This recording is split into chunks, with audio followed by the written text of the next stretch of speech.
sanctuary in a rebellion termed the Dark Exile. There are 4 lesser evils, 2 of which have been seen in the mortal realm, and the other 2 are known only by second-hand account.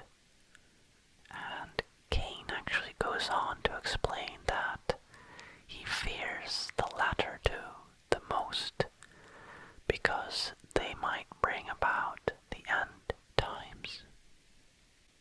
First, I will start with the lesser evils who are known. Ondariel, the Maiden of Anguish, and Duriel, the Lord of Pain.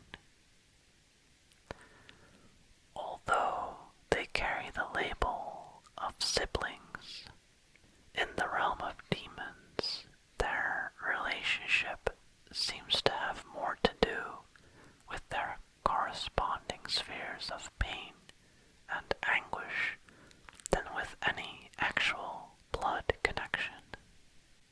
Duriel, the Lord of Pain, is also known as the Maggot King. He has been seen only once on Sanctuary, in the form of a horrific, grotesque, maggot-like apparition. By all accounts, Duriel loves to torture and inflict pain. The bizarre thing, which Cain thinks is not fully comprehensible to us mortals, is that he doesn't seem to care what the pain means to the recipient. He appears to love the music of the screams, the disharmony of agony at a sensual level. He thinks of himself as a maestro of pain. He is interested not in mental anguish, but in physical torment. Many writings suggest that if Duriel is in a position where there is no victim for him to inflict torture upon, he will subject himself to excruciating pain and be sated.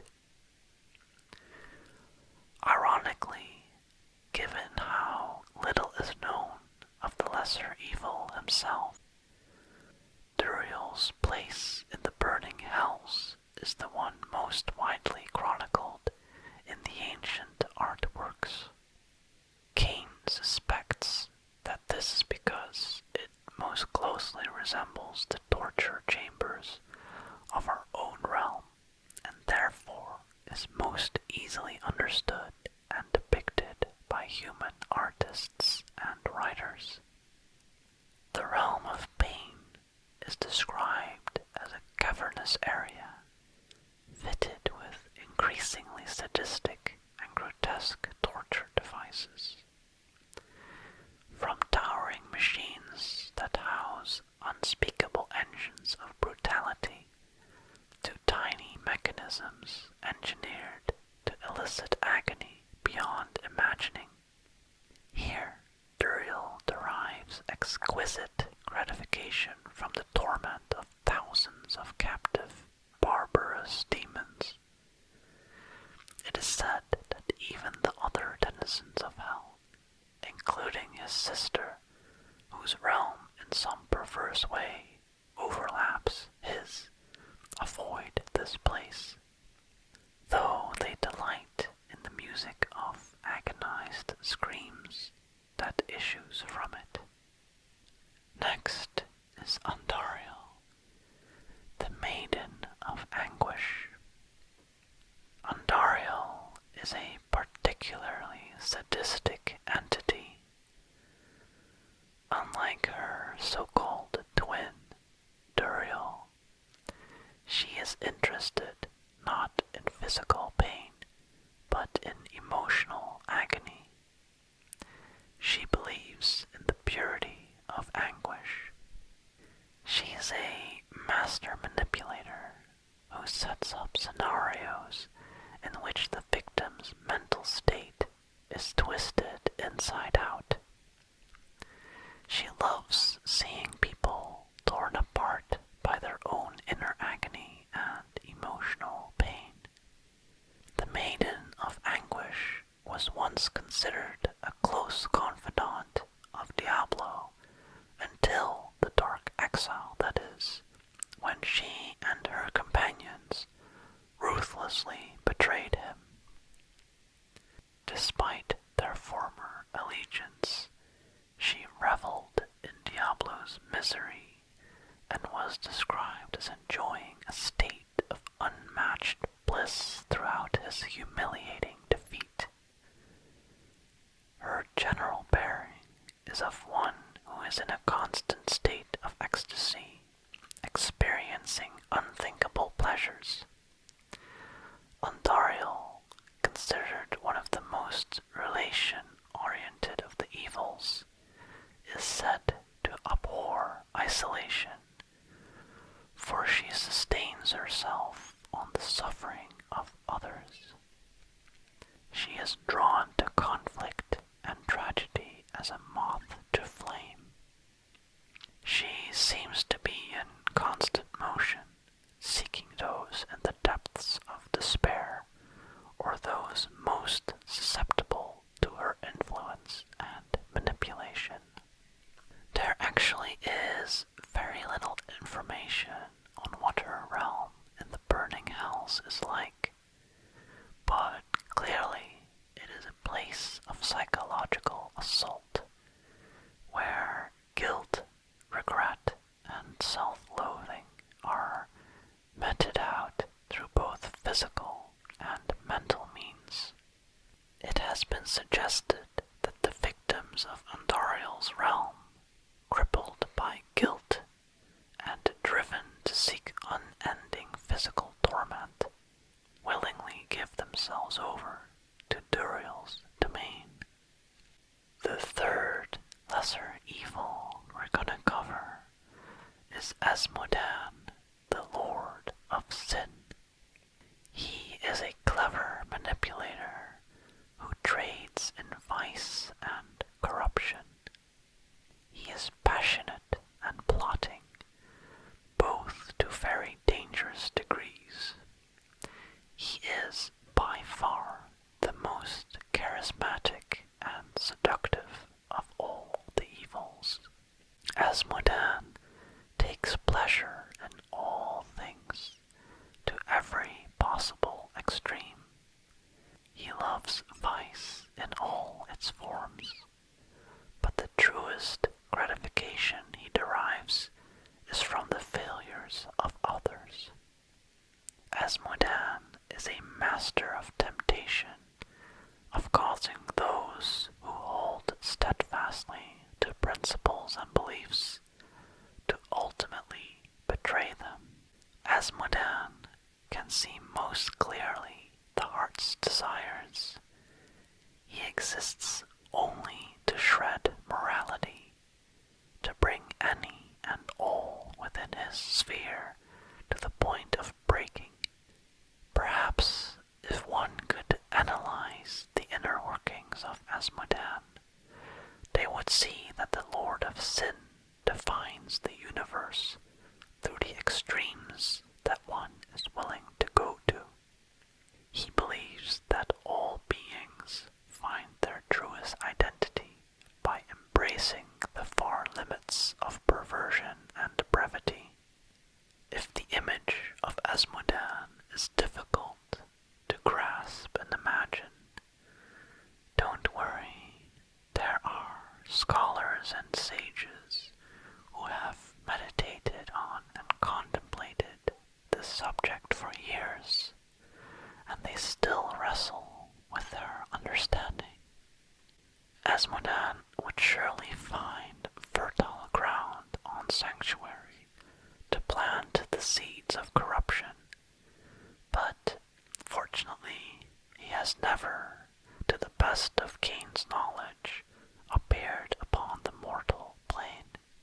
It is said that Asmodan's land in the Hells is the most densely populated.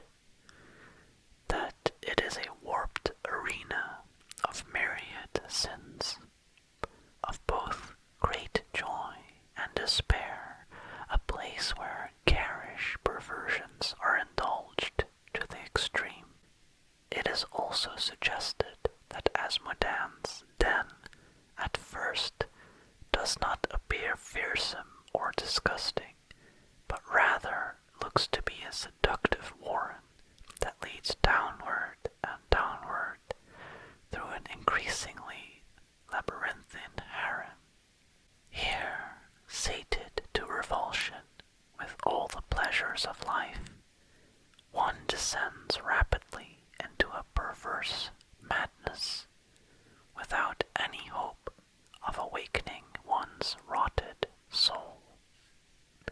And last but not least, the fourth lesser evil, Belial, the Lord of Lies. The Lord of Lies is depicted in various writings as a trickster and master deceiver. Belial advocates the notion that perception is reality, and it is his sole purpose to dominate reality. He does not lie simply for the sake of lying. Rather, he deceives with the overall intent of controlling others' perception of what is real. The Lord of Lies relishes the moment his victim realizes he's been deceived. That moment of nakedness and betrayal. It is Cain's feeling that should we encounter him on this plane, on Sanctuary, he would appear as a master orator, a mortal of immense influence and means, perhaps even a respected leader. Beneath this facade would lurk the true Belial, covert, wicked, and brilliant, a creature of great clarity and deftness. He would hatch plots within plots and drive humankind to ruin. Should there be an invasion of Sanctuary, expect deception to cloak it. Belial's weakness, perhaps, is that his deception does not stop with others, for he is often trapped within the intricate webs of his own machinations. Based on reports from Visheri interrogators, Cain believes that if we were to enter the realm of lies, it would at first appear to be a paradise of beautiful growth and pleasure. However, we would soon be reminded of Belial's nature. As we go deeper and deeper into this realm, we would see that the beauties are merely bait, leading us into some torturous trap or another. Far too late, we would realize that our perception of reality had been warped and twisted beyond repair. This speculation is further supported by the following account, derived by casting holy powers into a demonically possessed human, Garvos. Belial's realm is a place of illusions. What appears to be the bosom of tranquility might be a dungeon that flays our mind's sense of reality. Escape seems impossible. An enticing fruit may prove rotten inside, exploding upon the bite with wriggling worms. Hallways and great staircases may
because the lesser evils are referred to as such that we can relax our guard. For as I have said, the so-called lesser evils are every bit as dangerous and ingenious as the primes, and perhaps more so, because we have had very little direct interaction with them. Remember also the omens that foretell a time of great sin and deception across the mortal world. These signs may be the harbingers of our doom. One of the signs reads, "Man's pleasures give way to pain. His truths are buried in the shroud of lies. It is this time when hell shall reign, while all of man dies." This was